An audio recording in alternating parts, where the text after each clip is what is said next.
omulabe bw'alumwa enjala omukolo otya ggwe, omulabe bw'alumwa ennyonta omukolo otya ggwe, nga mu nsawo yo olinamu omukolo otya ggwe, oba Kristo ali mu ggwe akugamba atya ggwe, omulabe bw'alumwa enjala omukolo otya ggwe, omulabe bw'alumwa ennyonta omukolo otya ggwe, nga mu nsawo yo nga oyinamu omukolo otya ggwe,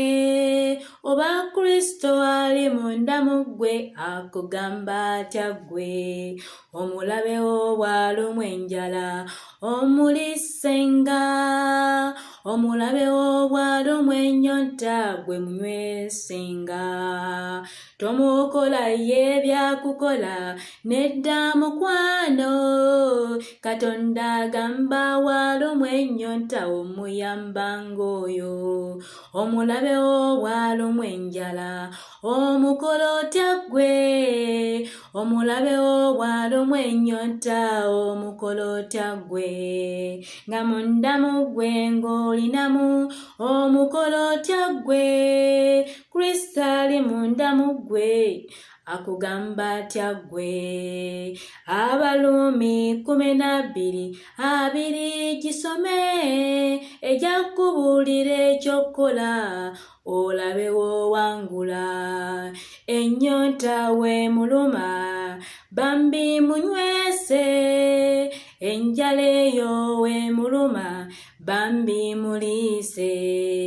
ajja kumala yekube mu mutima mukwatagane mmwe, kubanga Kristo ali mu ggwe yakulwanirira, omulabe bw'alumwa enjala okikola otya ggwe, omulabe bw'alumwa ennyonta okikola otya ggwe, omuntu wakuvuma ggwe okikola otya ggwe omulokole, omuntu wakuvuma ggwe okikola otya ggwe, Bayibuli ekugamba noonya mirembe tomala budde n'ebyo, musseemu w'ekitiibwa kigambo kya Katonda,